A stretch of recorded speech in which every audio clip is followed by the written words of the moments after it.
Fala meu querido, fala minha querida, aqui quem fala é o professor Marcos Paulo Araújo, né? Vamos falar hoje aqui na nossa aula sobre prescrição intercorrente no direito tributário. Antes de entrarmos no tema, desde já, peço que você siga aí a nossa rede social, tá certo? Aqui no Instagram nós temos prof.marcosparaújo. No Facebook nós temos prof.marcospauloaraújo, pode acompanhar também, bem como aqui no nosso canal do YouTube. Aproveita desde já, se inscreva também, deixe o seu like, caso você goste da nossa aula, ou se você não gostou e quiser deixar o seu dislike, digamos assim, também, mas deixe o seu comentário para que o professor possa cada dia mais aprimorar, melhorar a nossa aula, sobretudo fazer com que um conhecimento possa chegar com qualidade a inúmeras pessoas, centenas de milhares de pessoas que necessitam desse conhecimento, tá certo? Isso é o mais importante, é algo gratuito, mas eu tenho certeza que pode transformar a vida de pessoas. A educação levada, né, à distância, ela permite que possamos chegar, né, aí alcançar milhares e milhares de pessoas de forma mais rápida, de forma mais precisa e sobretudo de forma gratuita, né, sem qualquer custo. Então, como diz aí o professor Luciano Matos, não chegará boleto na sua casa, tá bom? Se inscreve no canal, toque no sininho para que sempre que o professor publicar aqui vídeo novo, você possa receber, bem como, né, compartilhe também, né, transmita esse conhecimento a outros colegas aí para que eles possam ter acesso, ter conhecimento do direito tributário, disciplina tão interessante e principalmente agora, né, com a reforma tributária que está aí em voga, voltou à tona essa discussão sobre a reforma atual, tá bom? Para que possamos compreender cada vez mais. Então, deixe aí, se inscreva no Instagram, Facebook e YouTube, ok? Vamos para a tela então, vamos falar aqui, né, da prescrição intercorrente. E eu quero, antes de mais nada, traçar um histórico para que você possa, eu não sei o seu grau de conhecimento na seara do direito tributário, mas para que você possa acompanhar o raciocínio, tá certo? Então, iniciando esse nosso bate-papo aqui, eu quero falar para vocês sobre a origem do tributo. Nós sabemos que no direito tributário, né, o tributo ele surge através de quê? De uma lei. Essa lei em sentido formal, né, a lei que emana das casas legislativas, nós elegemos os nossos representantes para que eles possam legislar, né, a respeito do direito tributário. Então, quando temos uma lei, né, essa lei vai trazer para nós aquilo que nós chamamos de hipótese de incidência. O tributo ele é criado, ele nasce através de uma hipótese de incidência, né? A lei vem e traça uma conduta, aquela conduta que está prevista na norma. Quando eu, na verdade, pratico aquela conduta, é o que nós chamamos de fato gerador. O fato gerador, na verdade,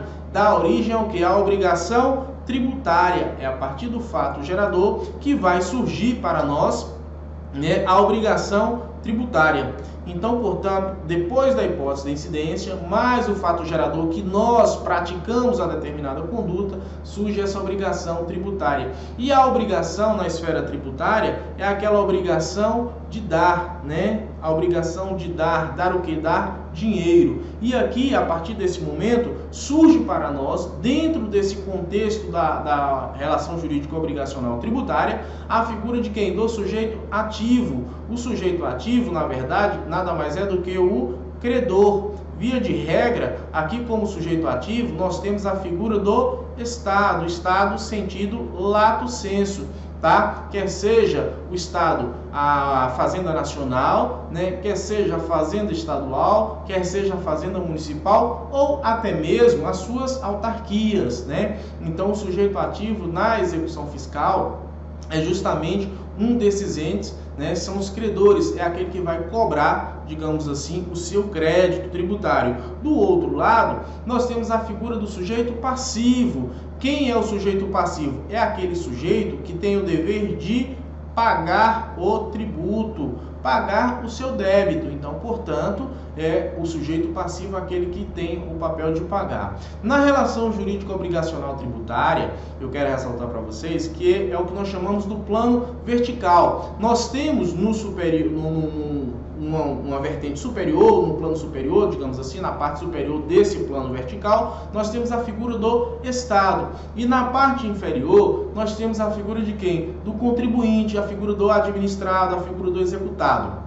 E por que que nós traçamos isso como sendo um plano vertical? Porque, na verdade, é uma relação de compulsoriedade, há uma relação de império. O Estado atua de forma compulsória, exigente, né? Então não é algo que é facultado. Aqui o Estado atua sob o manto das suas prerrogativas, né? Ele atua com esse papel. Então, portanto, nós temos a figura do plano vertical, ok? Mas até então, o simples fato de eu ter a obrigação tributária não implica em dizer que nós temos ainda a figura da certeza, da exigibilidade, da liquidez desse tributo, ou seja, de dar, de poder pagar. E é a partir de quem? É a partir do lançamento, né, desse ato administrativo é que nós vamos ter, é que nós teremos aí a certeza e a exigibilidade e a liquidez, né, dessa obrigação de dar, que é justamente pagar o tributo, tá bom? Então é a partir do lançamento tributário. O lançamento tributário, a doutrina traz para a gente, como você pode visualizar, é o meio pelo qual a autoridade administrativa formaliza, perceba que a autoridade administrativa vai formalizar a existência de quem? Do crédito tributário. Então, embora eu tenha lá a hipótese de incidência, né, mais o fato gerador, eu ainda não tenho o crédito tributário. A lei trouxe para mim hipótese de incidência mais fato gerador.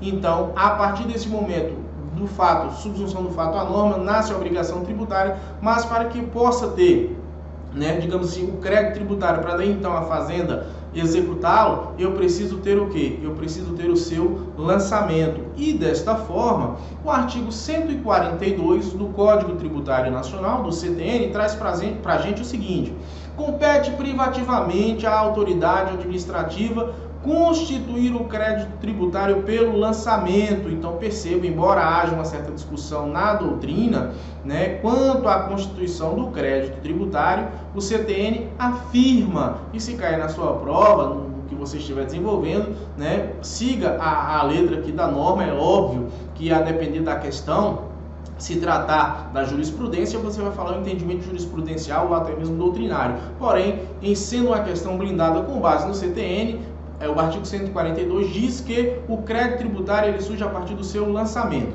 Assim entendido, o procedimento administrativo tendente a verificar a ocorrência do fato gerador da obrigação correspondente, determinar a matéria tributável, calcular o montante do tributo, identificar o sujeito passivo e, sendo o caso, propor a aplicação da penalidade cabível. Isso é o que reza, é o que estabelece aqui para a gente o CTN, tá bom? Por outro lado, o Superior Tribunal de Justiça, o STJ, ele diz o seguinte: o crédito tributário não surge com o fato gerador, ele é constituído com o lançamento. Então perceba que para o STJ, o fato gerador vai surgir com quem? Com o seu lançamento. É quando, melhor dizendo, para o STJ, o crédito tributário também surgirá com o quê? Com o seu lançamento. Percebam que o entendimento do Superior Tribunal de Justiça é de igual modo aquele que está previsto onde? No artigo 142 do CTN, em que o crédito tributário vai surgir a partir de quê? Do seu lançamento. Porém, atenção, galera, atenção, fiquem bastante de olhos abertos e ouvidos. Por quê? Apenas por meio da constituição do crédito tributário que o sujeito ativo poderá exigir o cumprimento da obrigação principal, uma vez que será o lançamento um instrumento pelo qual conferirá certeza e liquidez à relação jurídica obrigacional tributária. Além da certeza e da liquidez, né, é através desse lançamento que nós teremos também o que? É possível exigir esse crédito tributário. Então, percebam que através do lançamento, tanto segundo o CTN quanto o entendimento doutrinário, é através do lançamento que surge o crédito tributário, garantindo assim a certeza, liquidez e ao mesmo tempo a exigibilidade. Bacana? Então, traçando aqui para vocês, né, uma linha no tempo, observe aí que nós temos primeiro, inicialmente, nós teremos aqui a figura de quem? Do da hipótese de incidência, né? Nós vimos a hipótese de incidência. Nós temos, depois disso, o fato gerador, que é a conduta praticada pelo contribuinte, é a conduta praticada pelo administrado. Depois nós temos o lançamento, tá? Temos a figura do lançamento, que é aquele procedimento administrativo formalizado por quem? Pela autoridade administrativa, né? Posterior a isso, nós temos o que nós chamamos de dívida ativa. É aquele banco de dados em que a autoridade administrativa pega os dados daquele contribuinte específico, do devedor, lança ali no cadastro. A partir daí, inscreve, né, o que nós chamamos de em dívida ativa. Aí ele costuma notificar o contribuinte: olha, contribuinte, olha, Marcos, você foi inscrito na dívida ativa.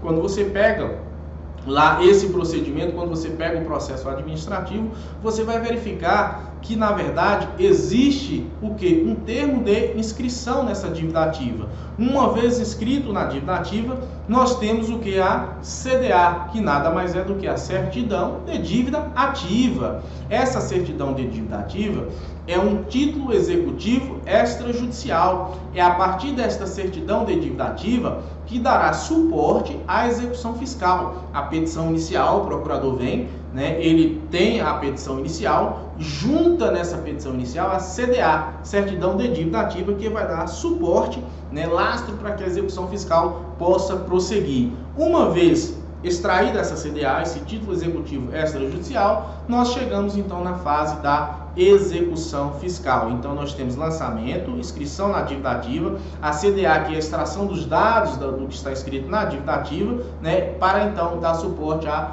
execução fiscal. Até aqui, ok? Tudo tranquilo, calmo. Então esta é a linha do tempo, eu diria assim, para nós termos um conhecimento de como é que se chega lá na execução fiscal. Pois bem, a figura do lançamento é o momento em que se tem o crédito tributário. Mas imagine você, advogado, né, advogando para um cliente, não houve ainda o lançamento, então não se constituiu o crédito tributário. Se não houve o lançamento, o que vai acontecer? O cliente te procura.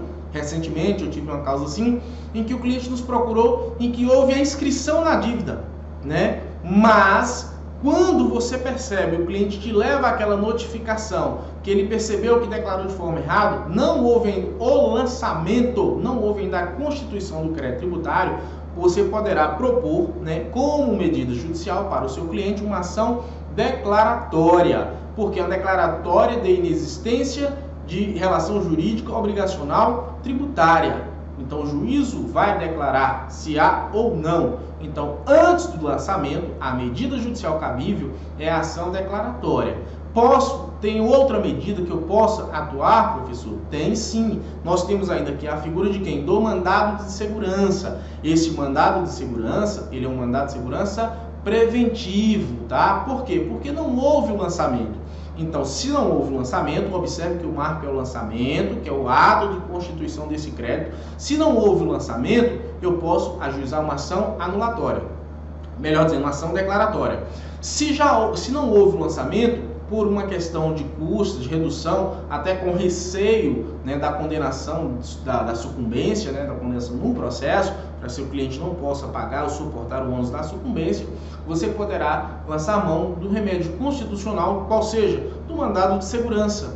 Então, através do mandado de segurança, o seu cliente, você como operador de direito, como advogado, vai entrar com o mandado de segurança, porque não irá expor o seu cliente, né, o constituinte, a um risco de pagar um ônus da sucumbência em havendo aí uma sentença de improcedência daquilo que nós estamos pleiteando na esfera judicial. Tranquilo até agora? Pois bem, passando essa fase, digamos que estamos na fase do lançamento, ocorreu o lançamento. Foi aí que um cliente me procurou recentemente. Houve o lançamento, nós podemos discutir isso ainda na esfera judicial? Sim, através de quem? Através da ação anulatória. Então, portanto, através da anulatória, nós iremos utilizá-la quando, na verdade, já houver o lançamento. Houve a inscrição na dívida, já houve o lançamento, né? E a partir daí, você vai fazer o quê? Vai discutir judicialmente através de uma ação anulatória para desconstituir aquela inscrição. De igual modo, nós podemos também ainda impetrar o que? Um mandado de segurança. Ocorre que lá antes do lançamento, o mandado de segurança era um mandado de segurança preventivo. Aqui, após o lançamento, nós temos a figura do mandado de segurança repressivo, ok? Tranquilo? Com a mesma sistemática em termos de custas processuais, bem como de honorários de sucumbência que eu falei há pouco para vocês. Tudo bem até aqui? Pois bem, digamos que houve o pagamento, houve o lançamento e houve o pagamento. O contribuinte chegou lá e pagou, ele foi notificado, né, ele recebeu o termo de inscrição, ele recebeu a notificação, um comunicado de que havia sido inscrito em dívida ativa e que poderia pagar, né, o fisco, geralmente é o fisco da Fazenda Nacional, né, ele já encaminha para você a guia de recolhimento para que você possa pagar, informando até os valores, né? Você pagou, mas percebeu que o pagamento foi indevido, né? Então você irá discutir isso através de quem? Através de uma ação de repetição de indébito, ou seja, se houve um pagamento, é uma ação de repetição de indébito. Então, sistematicamente, na parte processual, né, do judiciário, nós podemos tratar isso daqui desta mesma forma.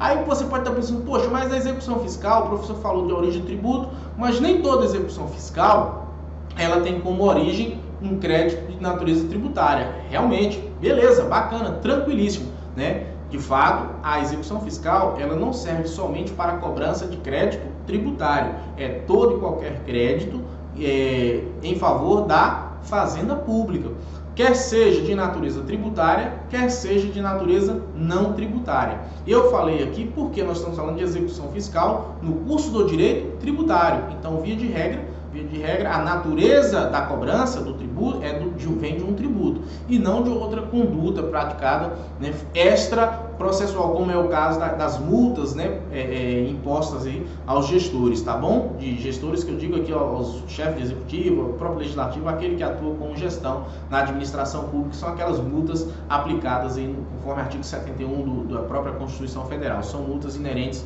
à conduta praticada pelo gestor, tá bom? Pode ser tanto débito tributário quanto débito não tributário. Vamos lá, vamos seguir então. Vamos falar aqui, ó. Eu tenho isso como nicho ou não? Eu perguntei, por que eu coloco esse gráfico aqui e falo um pouco, na verdade? Porque se nós pararmos para observar, hoje nós temos ainda, acredito eu que um patamar bem superior, né, um total aqui de 40 milhões, né, ó, de execuções pendentes, aonde? Pendentes de baixa. Na verdade, a execução fiscal também faz parte disso aqui e estudos comprovam, do próprio CCJ, do CNJ, estudos comprovam hoje que nós temos mais de 30 milhões, né, de execuções fiscais no país. E isso com certeza sobrecarrega, né, demais o próprio judiciário, que poderia em tese estar discutindo outras questões, resolvendo outras lides.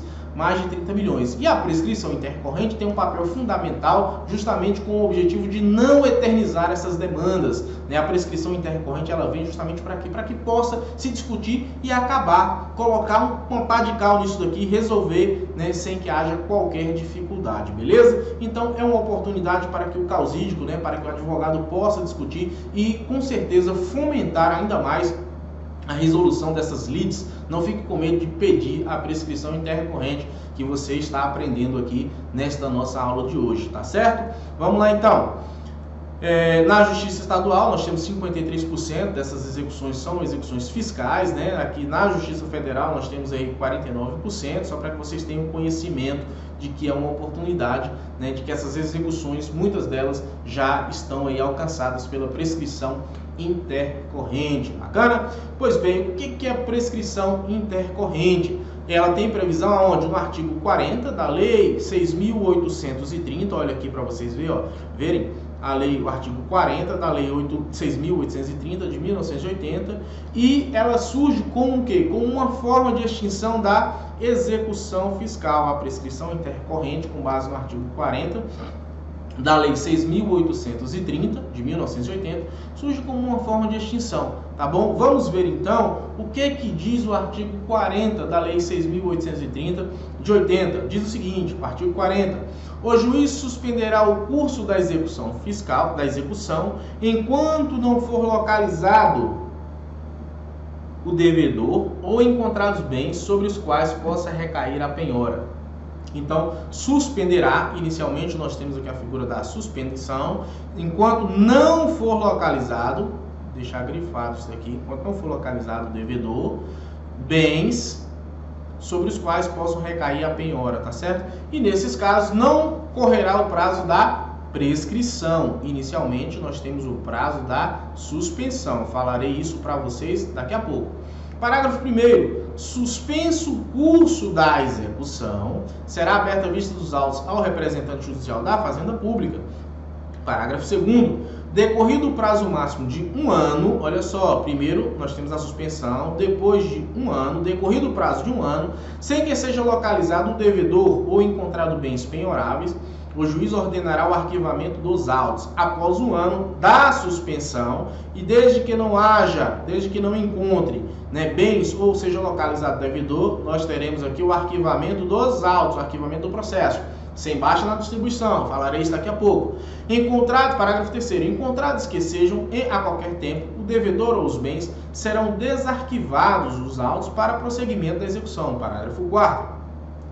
Se a decisão que ordenar o arquivamento tiver ocorrido o prazo prescricional, o juiz, depois de ouvida a Fazenda Pública, poderá de ofício reconhecer a prescrição intercorrente. Aqui outro aspecto que eu chamo, poderá de ofício reconhecer a prescrição intercorrente e decretá-la de imediato. Tiver ocorrido o prazo de sedição, né? Cadê a prescrição? Aqui, depois de ouvida, isso daqui que eu quero mostrar para vocês tenham atenção.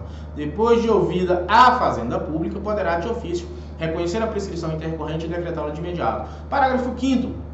A manifestação prévia da Fazenda Pública prevista no parágrafo 4º deste artigo será dispensada no caso de cobranças judiciais cujo valor seja inferior ao mínimo fixado por ato do ministro de Estado da Fazenda. Então, portanto, se o valor dessa cobrança for o valor inferior àquele ato administrativo fixado pelo ministro da Fazenda, ela poderá ser dispensada o seu curso normal, independentemente de qualquer solicitação. Vamos mais adiante, então. O que é prescrição intercorrente? A prescrição intercorrente é aquela que ocorre durante o processo judicial em virtude da demora em se prolatar de uma decisão pondo fim à causa. Por que, meus queridos? Porque eu coloquei aqui, ocorre durante o processo judicial. Porque, na verdade, hoje nós já temos decisões do próprio judiciário decretando a prescrição intercorrente no curso do processo administrativo. Tá certo? Já tem decisão judicial nesse sentido. Então, portanto, não somente a prescrição intercorrente ao entendimento judicial, de que se aplica somente ao processo judicial, mas também no processo administrativo. E qual é o conceito que nós temos de prescrição intercorrente, segundo o ministro Luiz Felipe Salomão? Diz o seguinte: a prescrição intercorrente ocorre no curso do processo e em razão da conduta do autor que, ao não prosseguir com o andamento regular ao feito, se queda inerte, deixando de atuar para que a demanda caminhe em direção ao fim colimado. Então percebam que simplesmente o credor, o exequente, a parte interessada, deixa o prazo, ajuiza a ação e deixa ela lá parada, nada faz no sentido de localizar o credor, no sentido de localizar bens desse credor. Então, portanto, ele vem justamente para a prescrição intercorrente, surge justamente para evitar que isso aconteça, para que isso tenha uma demanda, para que isso tenha um custo para o judiciário manter aquele processo ali em via de curso, tá bom? Então a prescrição intercorrente surge com esse propósito de exterminar, de eliminar essa ação que até então é infrutífera. Qual o fundamento que nós temos? A prescrição intercorrente ela existe em nome da segurança jurídica e tem por objetivo evitar a eternização dos conflitos. Qual é o fundamento da prescrição intercorrente? Evitar a eternização dos conflitos. É esse. Então, se você ajuizou, a Procuradoria da Fazenda ajuizou uma ação de execução e deixou ela lá parada, a mercê, por muito tempo, mesmo após ter sido intimado, depois eu vou falar aqui para vocês o cômputo desta prescrição intercorrente, então, portanto, ela não poderá ficar lá de forma ad eterno, esperando o seu andamento à mercê da própria Procuradoria da Fazenda, que é a autoridade aí, exequente, que é aquela detentora desse crédito tributário, tá bom? Então, não podemos isso, a prescrição tem como fundamento isso aí, acabar com essa demora toda, bem como em nome da segurança jurídica, ok? Pois bem, prescrição intercorrente na execução fiscal versus a prescrição do crédito tributário. Não confunda alhos com bugalhos, tá bom? Nem tampouco Chico com Francisco. Por quê? Porque a prescrição, na verdade, nós temos a prescrição da intercorrente com base no artigo 40, parágrafo 4º da Lei 6.830 de 80, que é justamente a lei da execução fiscal. Por outro lado, nós temos a prescrição que? Tributária, que é aquela que tem previsão no artigo 174, a prescrição ordinária que nós chamamos, do artigo 174, que tem um prazo de 5 anos para que o fisco proponha a execução fiscal logo após tenha sido, né, aí constituído o crédito através de quê? Do lançamento. Né? Uma vez constituído o crédito através do lançamento tributário, o fisco ele tem um prazo de 5 anos para poder cobrar esse crédito. Não cobrou, chorou, miou, acabou, prescreveu, beleza? Então, a prescrição intercorrente, artigo 40, parágrafo 4º da Lei 6.830 de 80. Prescrição ordinária, que nós chamamos prescrição do direito tributário, artigo 174 do CTN. Tranquilidade, vamos para frente então. Como é que corre essa execução fiscal? A petição inicial, eu falei para vocês da petição inicial, que vem com a CDA, certidão de dívida ativa, protocolo lá no juízo. Então, a execução fiscal, né, ela começa com a petição inicial, proposta pela Fazenda Pública, quer seja nacional, estadual, municipal, ou até mesmo as procuradorias das autarquias, né, propõe, é uma peça processual simples, como está aqui, né, normalmente são em uma ou duas páginas, bem pequenininha mesmo, né, meia página às vezes, mas vai indicar o quê? Tem que indicar o juiz para quem ela é dirigida, tem que indicar o pedido e tem que indicar também o seu requerimento para citação. Artigo 7º aí da lei vai falar, né, dessa petição inicial. Bacana? Despacho do juiz, né? A petição estiver em ordem, o juiz vai mandar o quê? Vai mandar citar, né? Vai mandar citar o devedor, né? Vai proferir aquele despacho para que ele possa, na verdade, pagar isso daí. Então, o juiz vai despachar inicial, determinando o que? A sua citação, né, citando o devedor. Essa citação, na verdade, galera, vai ocorrer através de um oficial pelo correio, através do oficial de justiça ou uma citação por edital. Na esfera da execução fiscal, a citação por edital é permitida também, beleza? Olha só essa súmula 414 do Superior Tribunal de Justiça vai dizer o seguinte: a citação por edital na execução fiscal é cabível quando frustrada as demais modalidades. Não pode a Fazenda Pública simplesmente falar, ó, requeira a citação por edital, né? Não, tem que seguir a regra, a risca. Primeiro a citação pelo correio, segundo pelo oficial de justiça e por fim através de um edital. Bacana? Tranquilo? Então vamos lá. As opções do executado, quando ele recebe essa cartinha da agonia, né? Ele pode pagar a dívida cobrada, garantir a execução ou não pagar e nem tampouco garantir. O prazo aqui são 5 dias. Tenham bastante atenção porque o cliente de procura e ele tem 5 dias para poder praticar uma dessas condutas, pagar a dívida, garantir a execução ou não pagar e nem tampouco garantir. O que acontece? Você não pagou, não garantiu a execução, o fisco simplesmente vai lá e fala, olha, eu quero receber aquele carro dele lá, vamos lá bater uma constrição judicial, né? Vai fazer um bloqueio desses bens para que você não possa, digamos assim, não possa vendê-lo, ou até vende, mas desde que você tenha, o adquirente tenha consciência de que poderá ficar sem o mesmo, né? Se não houver o pagamento desse débito aqui, ou se porventura ele não possuir outros bens capazes de liquidar ou de cumprir com a obrigação tributária. Bacana? Vamos mais adiante, falaremos então agora. O executado não pagou nem garantiu a execução, o juiz vai determinará a penhora dos bens, foi o que eu acabei de dizer para vocês. Não houve o pagamento, o juiz vai mandar penhorar os bens para que possa garantir a execução. E aí, na verdade, não vai ficar a critério, como eu falei para vocês, mais do executado. Não é ele que no prazo dos 5 dias vai indicar, e sim a administração pública. A fazenda é quem vai indicar qual bem que ela quer. Olha, ele tem esse bem aqui, ele tem aquele imóvel, aquela casa de praia, né? Ele tem aquela lancha, né? Enfim, são bens, né, passivos de serem expropriados aí do patrimônio do devedor, tá certo? Suspensão da execução. O artigo 40, o caput, né, afirma que o juiz deverá suspender a execução fiscal se, percebam que o juiz deverá suspender a execução fiscal se o devedor não foi localizado. Por isso que eu grifei logo lá no início, ó, ele não foi localizado, o juiz deverá, não é poderá não, tá certo? Não localizar o devedor, o juiz irá fazer o quê? O juiz irá suspender o curso da execução fiscal. O devedor ele até foi localizado, mas não foram encontrados bens sobre os quais possam recair a penhora. Se não foi encontrado bens, o processo, na verdade, ele segue o seu curso, né? E a procuradoria vai aí buscar esse bem. Então, portanto, o devedor localizado e não encontrado bem, o que vai acontecer? O juiz deverá suspender. O juiz também deverá suspender o curso, né, da execução fiscal, no sentido por um ano, no sentido de que a Fazenda Pública, o credor, possa localizar esses bens. Enquanto o processo estiver suspenso, não ocorre o prazo prescricional. Percebam que até então nós estamos falando de suspensão, nós não estamos falando ainda da prescrição. O primeiro ano, com base no artigo 40, na verdade, é início da suspensão, ok? Vista dos autos à Fazenda Pública. Depois que o juiz suspender a execução fiscal, ele deverá dar vista dos autos ao representante judicial da Fazenda Pública. Isso é importantíssimo. Atenção, porque a partir daqui que nasce toda a trajetória, que nasce todo o cômputo do prazo prescricional. Então, quando o juiz suspender o processo, ele notifica a Fazenda Pública para que ela tome ciência. Fazenda, tome ciência de que o processo está suspenso.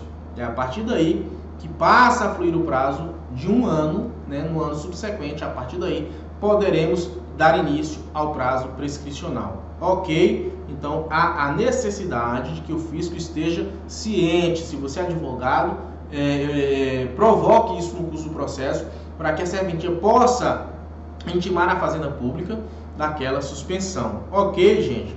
E isso ocorre também de forma automática, mas a Fazenda tem que tomar ciência e tem que saber nos autos de que não houve localização dos bens, de que não houve a localização do devedor, ou de que houve a localização do devedor e não encontrou-se os bens, tá bom? Aguardar um ano com o processo suspenso e sem correr a prescrição. Como eu falei para vocês inicialmente, depois da ciência por parte da Fazenda, no dia subsequente, primeiro dia, já passa a fluir o prazo de um ano, né? A partir daí, a Fazenda Pública tomou ciência, ela deverá agir no sentido de levar ou buscar bens, né, a serem constritos aí para que possa ser executado, tá bom? Esse foi uma das teses definida pelo STJ.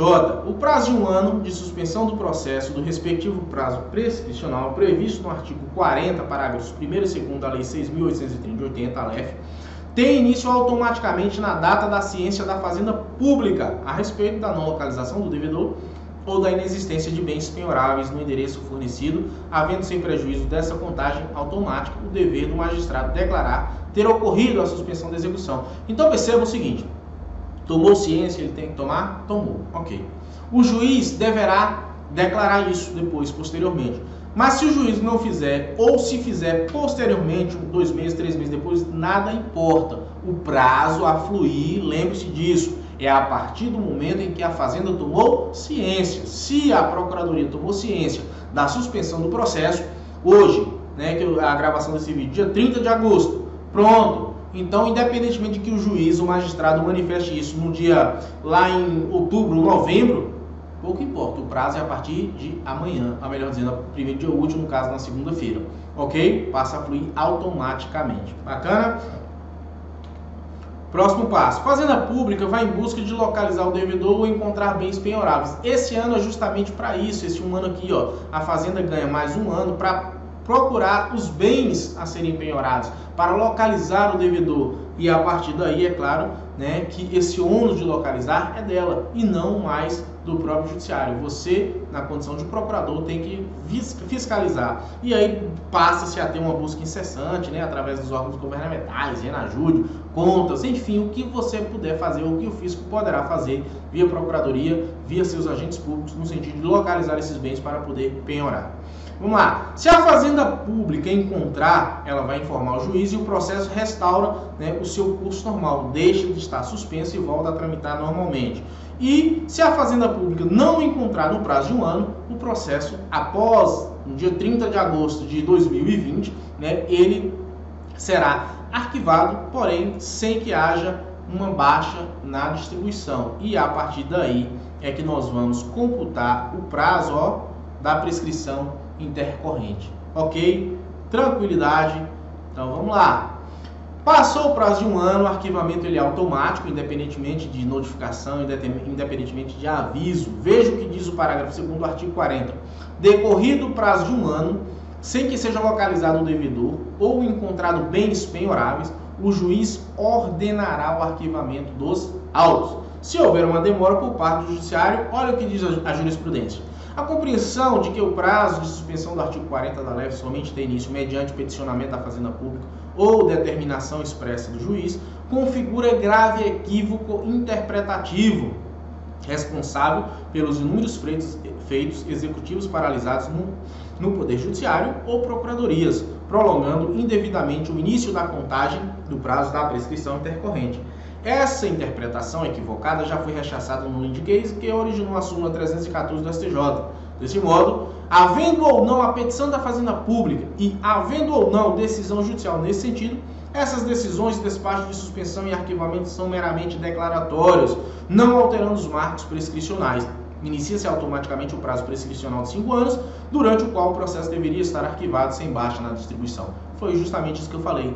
Embora a lei traga para nós a necessidade de que haja esse despacho, a necessidade de que haja essa notificação, se não acontecer, exceto a primeira, em que se dá ciência para a Fazenda Pública, se isso não acontecer, o prazo ele passa a fluir de forma automática, beleza? Não há preocupação quanto a isso. O que você, como causídico, tem que entender como advogado é que há necessidade de que o fisco tenha ciência via Procuradoria de que realmente fora suspenso o processo. E a partir daí tudo passa a transcorrer naturalmente. Passou 1 ano, arquivamento automático dos autos, início do prazo, da contagem do prazo prescricional. Com o arquivamento dos autos, inicia-se automaticamente o prazo da prescrição. E qual é esse prazo prescricional? Se o crédito for tributário, 5 anos. Se o crédito não for de natureza tributária, o que nós vamos ter? Observância da lei que estabelece aquele crédito, que estabelece aquele marco. Crédito tributário, artigo 174, nós vamos seguir aqui, ó.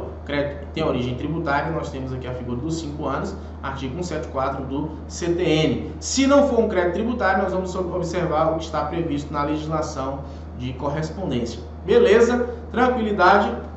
Olha só o que é que diz o STJ nessa tese aqui. Havendo ou não petição da Fazenda Pública e havendo ou não pronunciamento judicial nesse sentido, fim do prazo de 1 ano, inicia-se automaticamente o prazo prescricional. Então, tranquilidade, a jurisprudência nesse sentido, tá bom? Interrupção do prazo prescricional. Durante o curso do prazo prescricional, a Fazenda Pública ela deve continuar tentando localizar o devedor ou bens penhoráveis. E se tiver êxito, informa isso ao juiz e a prescrição pode ser interrompida. Se tiver êxito, como eu falei, interrompe-se a prescrição. Assim, de igual modo, acontecia na suspensão. Se obteve o êxito, localizou o devedor ou localizou bens, o processo interrompe a suspensão e volta a fluir naturalmente. Assim, existem duas causas interruptivas da prescrição. A primeira delas é a constrição patrimonial de algum bem que possa servir para o pagamento do crédito. Então, se houve a constrição, nós temos aqui o que? Para pagamento do crédito, retorna-se ou há uma interrupção da prescrição. Se houve a citação, de igual modo, haverá uma interrupção também do prazo prescricional, porque nós já estamos dentro daquele lapso dos 5 anos, tá certo? Após o transcurso do prazo prescricional, nós temos ainda na lei que diz que deverá, após ouvidos, não sei se vocês lembram que eu grifei, após a oitiva da Fazenda Pública, deverá o juiz decretar de ofício, ou após ser provocado, declarar a prescrição. Pois bem, o que o STJ falou a respeito disso? Que o magistrado ele pode sim decidir, independentemente da oitiva da Fazenda Pública, tá certo? É claro que oportunamente, quando a Fazenda Pública vier a falar nos autos, o que vai acontecer? Ela vai manifestar se, olha, eu não fui intimado previamente a respeito da decisão no que diz respeito à decretação da prescrição, mas naquela oportunidade ela pode arguir qualquer nulidade, que é a primeira oportunidade que ela está tendo de falar nos autos, com base aqui nesse princípio da instrumentalidade das formas, artigo 277 do próprio Código de Processo Civil. Então, a Fazenda Pública poderá argumentar e dizer que houve algum prejuízo, tá? Lembre-se de que o que não pode acontecer é a citação ou a ciência da suspensão do processo. O que transcorrer daí para lá, sem que haja qualquer sentido de intimação, não tem problema algum. Quando houver, embora a lei diga que há a necessidade de oitiva da prévia da fazenda, se o juiz, se o magistrado entender, traçando o marco legal, tudo direitinho, entender que é o caso de prescrição de ser declarado, ele vai sentenciar de ofício ou a requerimento da parte e vai intimar a Fazenda Pública, notificá-la da sentença. E a Fazenda Pública, se porventura entender que houve algum prejuízo àquela decisão, por exemplo, olha, Excelência, eu juntei no processo um novo endereço e Vossa Excelência não apreciou esse pedido para que houvesse a citação do devedor. Aí sim, há uma falha, porque não foi a Fazenda Pública que deixou de agir durante aquele processo, durante aquele período. Ela informou e aguardava uma decisão judicial e equivocadamente o magistrado passou por cima daquilo e sentenciou a si mesmo, sem que houvesse alguma diligência no sentido de localizar aquele devedor para que fosse procedida a citação, tá bom? Mas se ela dizer o seguinte, olha, houve prejuízo, por quê? Porque Vossa Excelência não me notificou para que eu pronunciasse antes da decretação, né, ou da sentença decretando a prescrição. Embora a legislação preveja isso, a jurisprudência é no sentido contrário, de que não há essa necessidade, como vocês podem observar aqui na tela agora. A LEF deverá demonstrar, olha só o que diz. A Fazenda Pública, em sua primeira oportunidade de falar nos autos, artigo 278 CPC, ao alegar a nulidade pela falta de qualquer intimação dentro do procedimento do artigo 40 da LEF, deverá demonstrar prejuízo que sofreu. Assim, a Fazenda deverá demonstrar que havia uma causa interruptiva ou suspensiva da prescrição. Interruptiva ou suspensiva de quem? Da prescrição, que ela poderia ter alegado. Exceção: existe uma situação na qual a Fazenda Pública não precisará demonstrar prejuízo se ela não foi intimada da falta de localização de devedores de bens penhoráveis. Então a Fazenda Pública, nesse caso, percebe que ela não pode pagar por isso. Ora, ela não foi intimada de que não houve localização do devedor, de que não localizou bens penhoráveis. Ela tem que tomar ciência disso. Por isso que eu falei que você tem que se ater a esse fato. Porque se o juiz sentencia, se a Fazenda Pública recorre, consequentemente o tribunal irá reformar a decisão e aí é claro que embaraça ainda mais o processo, e isso para você como profissional, como advogado, né, defensor do teu cliente, tem que ter bastante atenção, beleza? Pois bem, sentença do juiz decretando a prescrição, esse transcurso, como nós já vimos aqui desse prazo, ele é automático e o magistrado, atenção, ele deverá fundamentar o seu ato judicial por meio de uma delimitação dos marcos legais, das datas. É hiper importante que isso seja feito para que, de fato, possamos compreender as partes e o juízo, possa entender e comungar com o pensamento que, de fato, ocorreu a prescrição com o marco, com o prazo, tudo direitinho, dentro da normalidade,